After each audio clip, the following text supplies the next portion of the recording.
মা এইটুকু মাছ? কি কথা বলিস রে তুই? আবার তখন কি কথা বলিস? আমি মাছগুলো যে ভাজছে তোর বাবা ভাজতেছে।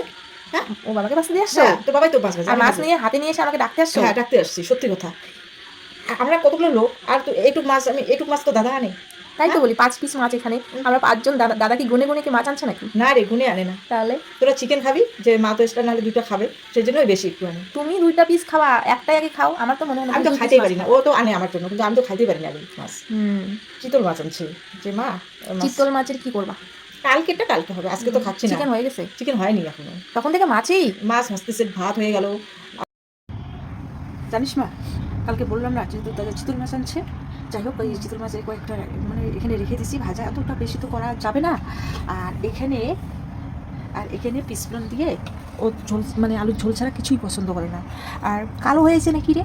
না তো, হ্যাঁ না তো, আমি তো ভাবতেছি কালো হয়ে গেছে। আর এইটাও কালো হয়ে গেছে নাকি? না তো, হ্যাঁ কোথায় কালো হয়েছে? কালো হয়নি তো। দুধের কালারটা কি ব্লার হয়েছে না একদম মানে নীল নীল কালার আছে? হ্যাঁ, দুধের কালারটা একদম ঠিকই আছে। আর এখানে তো ভাত আছে, যাই হোক আমি এইটাই মানে। আর আরেকটা আছে ওখানে, ঝোলের কালারটা তো দারুণ আসছে মা। ঝোলের কালারটা তো জানি না ঝোলের কালার কেমন আসছে। ওই যে মানে বললাম না যে অন্য কিছু খাওয়া যায় চিতল মাছ দিয়ে, তবে ও না ওই আলুর ঝোলটাই পছন্দ করে। চিতল মাছের মুইঠাটাই ভালো, হ্যাঁ মুইঠাটা ভালো লাগে, কিন্তু ওই যে ও আলু ছাড়া কিছুই বোঝে না, সেই জন্য আলুর ঝোলেই করলাম। মা দেখ তো আরেকটা জিনিস তোকে দেখাইনি, এটা কালো কুচকুচে হয়ে গেছে নাকি? কি এটা?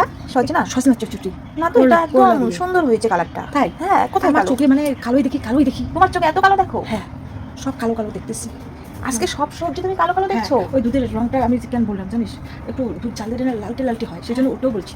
তাই? হ্যাঁ। আরে কোথায় কালো হয়েছে? আমার চোখে তো কালো লাগছে না, তোমার চোখটা এত কালো হয়ে গেছে। মা কোথায়? এই তো এখনো বাজার উঠাও নাই কেন? আরে ওই যে লোক আসছিল না, কিছু আমার হিসাব ছিল, হিসাবগুলো আমি কমপ্লিট করলাম। বাজারগুলো নামাও, রোদ্রে দাও। কি যেন বাজার নিয়ে আসছে, আমার তো একটা সময় নেই, রান্না বাড়ি করলাম না। তবে কি দেখি, একটু কচুর লতা নিয়ে আসছে রে, সুন্দর লাগে কচুর লতাটা। আর এটা কি? এটা আবার কি রে, কালো কালো? ওরে ভগবান, কি এটা? কচুর বই কোনটা এটা? এটা মাটির নিচে যে হয় না, আর কচুর বই তো মাটির নিচেই হয়। ওরে মা, এত সুন্দর। আর এগুলো আবার কি এত? লেবু নিয়ে আসছে। লেবু তো ঘরে আছে। লেবু তো ঘরে কতগুলো আছে। হ্যাঁ, এটা তো যে পুঁইশাক নিয়ে আসছে, এত জিনিস নিয়ে আসছে। আবার এখানে কি দেখি, এখানে কি আর এখানে ভুট্টা নিয়ে আসছে। কত খাবে রে ও ভগবান, আমি দেখি আগে কি নিয়ে আসছে। ও মা,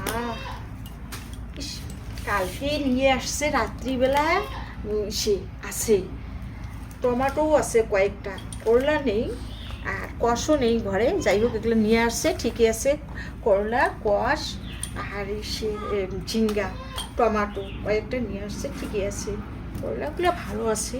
আর এখানে কি নিয়ে আসছে, সর্বনাশ! আমি এগুলো কতক্ষণে কি করবো রে? দেখ না দেখি এখানে কি।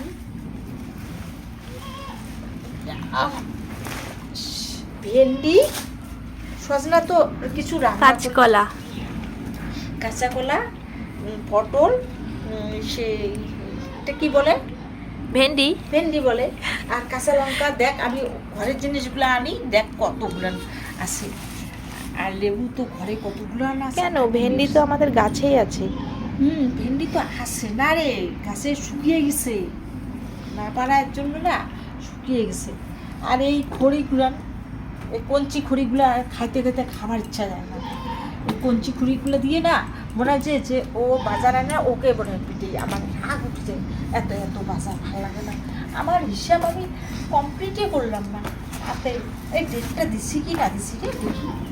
ওরে মা, সর্বনাশ! দিছি রে ডেটটা দেখি, ওই রে দেখলাম।